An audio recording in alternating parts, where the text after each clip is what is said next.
Dr. Zommers, thank you very much for joining us on AnewZ.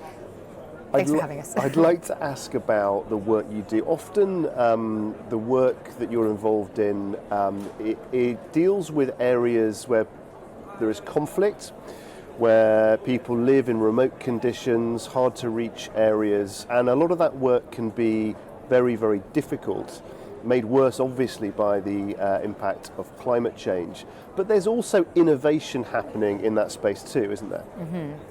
Yes, we as the humanitarian community, I work with the UN Office for the Coordination of Humanitarian Affairs, have really had to innovate because we are facing compound and cascading risks such as both climate and conflict. In fact, the UN Central Emergency Response Fund, which is the largest pooled fund that the UN operates to respond to emergencies, has over the past decade spent about 25% of its funding per year in response to climate, and then also has to deal with shocks, earthquakes, conflict, and whatnot.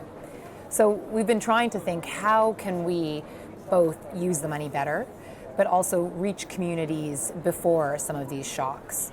Now, earthquakes might be hard to predict, conflicts can erupt often, it seems, at any time, but floods, droughts, we are able to forecast those and to take action in advance. So we've, since 2020, scaled something called anticipatory action or forecast-based finance, which means that we can issue money, release money, and give it to communities in advance of floods, shocks, or some disease outbreaks such as cholera.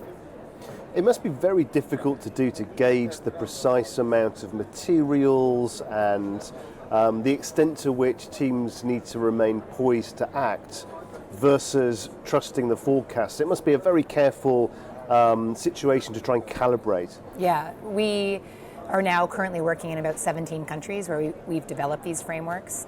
And it often involves at least three things. One is you need to identify what forecast to use, what's reliable, is there enough data, what point do you act that gives you enough certainty something will happen, but also enough time to make sure that individuals and households can do what they need to do to prepare. The second thing is to work with agencies, be it the government or UN agencies, to identify what actions to take that will have meaningful impact.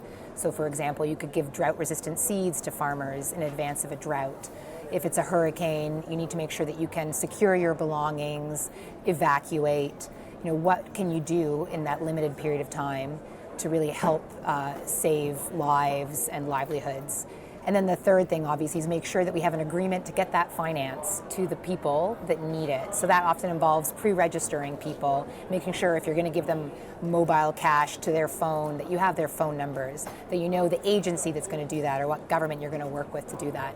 And all of that takes months of preparing. I guess as well, if you're working with so many different governments, the problematic thing about democracies are that they can change very frequently. Do you find that you're constantly having to update and renew relationships with different governments? Obviously, as the UN, we work with governments as they change. Most of this humanitarian planning actually has taken place with humanitarian agencies, that's non-governmental organizations or local organizations that are already in communities and don't change. They have a permanent presence in a sense. But we are looking now, we've done the piloting over the past 4 years. We've really scaled this to reach millions of people, but we have billions in the world that actually could benefit. So we're looking now to partner with governments, and we hope that some of the discussions here, for example, the announcement of the new fund for responding to loss and damage, could help mobilize the capital necessary so that governments can partner with the humanitarian community to scale action and really reach everybody through social protection systems. And bringing it back to COP29, where we are right now, we've seen some very bold ambitions, some very clear statements from the world leaders at the start of the week. We've now moved into much more detailed technical work that is going on behind the scenes. What are you hoping for, expecting to happen next week? Right. Well, as many have said, the questions here are, how much money is needed, who pays, and what for.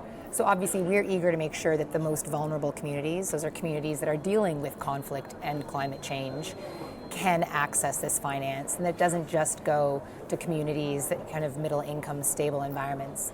So we would like to make sure that the NCQG really addresses those needs, that it reaches the most vulnerable. And obviously we hope that we can use some of that finance, the what is it for, to scale both adaptation action and to respond to some of these shocks, and ideally scale anticipatory action to those around the world that could benefit from it. Dr. Zommers, thank you so much for joining us on AnewZ. Thanks very much.